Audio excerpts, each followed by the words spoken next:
votre fidélité, d'être avec nous en direct comme chaque matin. Nous sommes à présent en ligne avec notre correspondante à Jérusalem, Pascal Zonshine. Bonjour Pascal.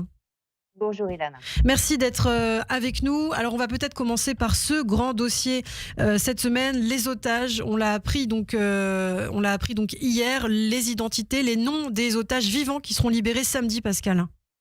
Oui, on a vu ce coup d'accélérateur dans la réalisation de la première phase de l'accord de trêve. Alors, d'abord, pour mémoire, durant cette première phase, le Hamas devait rendre 33 otages. Il en reste encore 14, dont 6 en vie. Demain, l'organisation terroriste restituera 4 dépouilles d'otages décédés en captivité. Et samedi, les 6 otages vivants figurant sur la liste seront libérés en une seule fois. Il s'agit de Elia Cohen, 28 ans, Omer Shemtov, 23 ans, et Omer Venkert, 24 ans. Tous les trois avaient été capturés au festival Nova. Tal Shoham, 39 ans, capturé, lui, au kibbutz Be'eri avec sa femme et ses 2 enfants qui avaient été libérés lors de la trêve de novembre 2023 et seront également relâchés Avera Mengistu, 38 ans, et Hicham Assayed, 35 ans, capturés respectivement en 2014 et 2015. Les 2 hommes souffrent de troubles psychologiques graves et étaient entrés par eux-mêmes dans la bande de Gaza. Après cette libération samedi, il restera les 4 autres dépouilles d'otages qui seront restituées jeudi prochain. Alors c'est important par ailleurs de le dire, on sait que jeudi ce seront 4 otages morts qui vont être rendus à Israël. Le Hamas a dit que c'était la famille Bibas, Shirik, Fir et Ariel, mais pas de confirmation, c'est important de le dire, hein, Pascal, du côté d'Israël. Oui, c'est important dans la mesure où on sait que le Hamas publie généralement les identités des otages qu'il s'apprête à libérer. Mais que du côté israélien, cette communication n'est pas relayée tant que les familles ne sont pas formellement notifiées. C'est vrai dans le cas des otages vivants, ce qui a été le cas des libérations jusqu'à présent, c'est encore plus vrai dans le cas de restitution de dépouilles d'otages. Il faut bien comprendre ce qui va se passer demain. Pour l'instant, on a seulement la parole d'une organisation terroriste sur l'identité des dépouilles d'otages qui vont être restituées. Ces corps vont être réceptionnés par Tsahal, vont être transmis à l'Institut médico-légal de Tel Aviv où devra être effectuée leur identification formelle. Tant que cela n'est pas vérifié, on ne peut pas assurer de qui il s'agit et on comprend évidemment ce que cela représente pour la famille, les familles des otages qui sont dans une angoisse absolue, à commencer évidemment par la famille Bibas. Donc, ce qui s'est passé hier avec ces rumeurs relayées sur les réseaux sociaux pendant des heures et qui sont revenues en boomerang sur la famille de Bibas, notamment de Yarden, le père qui a été libéré il y a 15 jours, c'est évidemment un supplice supplémentaire qui n'était vraiment pas indispensable. Absolument. D'ailleurs, on a entendu cette nuit la sœur de Yarden Bibas. En tout cas, on a lu sur Facebook. Je vous demande de ne pas encore faire l'éloge de ma famille. Je vous demande effectivement de ne pas parler pendant 16 mois. Nous espérons et nous n'abandonnerons pas l'espoir maintenant. Parce que c'est vrai que ça fait partie de cette guerre psychologique du Hamas, Pascal. De cette guerre psychologique sur l'ensemble des Israéliens, mais d'abord et avant tout sur les plus proches des otages. C'est un cauchemar permanent à chaque seconde.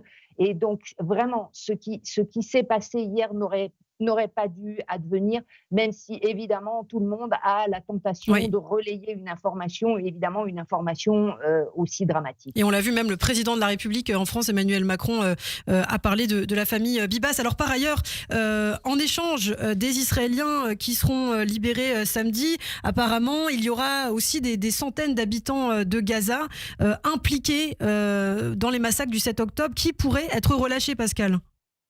Alors, qui seront relâchés, c'est-à-dire que l'accord prévoit qu'en échange des dépouilles d'otages, Israël relâche les femmes et les mineurs palestiniens arrêtés après le 8 octobre, c'est-à-dire en fait depuis le début de l'offensive terrestre à Gaza, des arrestations qui avaient donc eu lieu dans le cadre des opérations de Tsahal.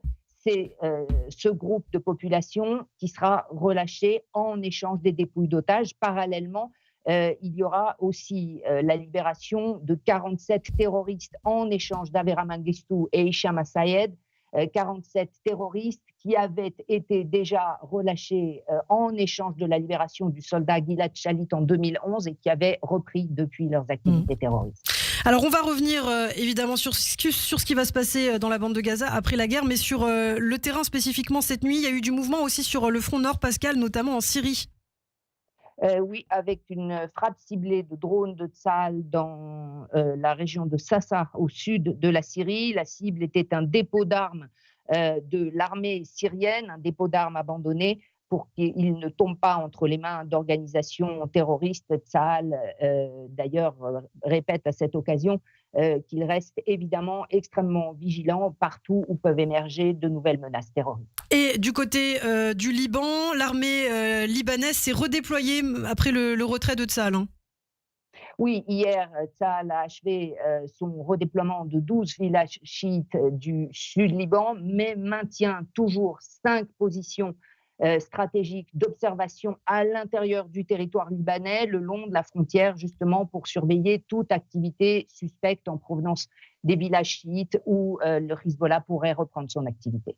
Alors, on le disait, on va parler de l'après-guerre à Gaza. C'est important, les négociations qui continuent. Notamment, on sait qu'il va y avoir des rencontres à Riyad. Aujourd'hui, en Arabie Saoudite, le président égyptien se rendra justement à Riyad pour des pourparlers sur le plan de reconstruction de Gaza. On parle de 20 milliards de dollars, Pascal.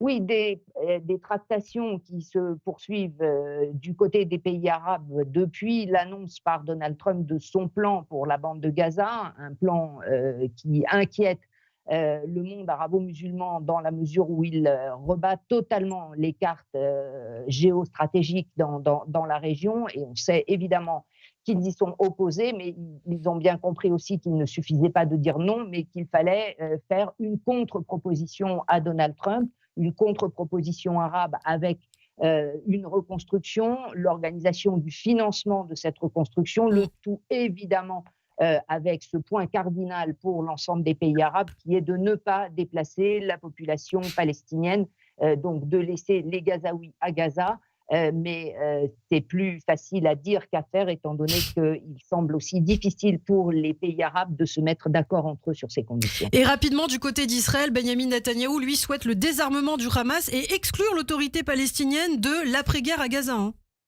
Ce sont les conditions que Benyamin Netanyahou a fixées pour la deuxième phase des négociations de l'accord de trêve.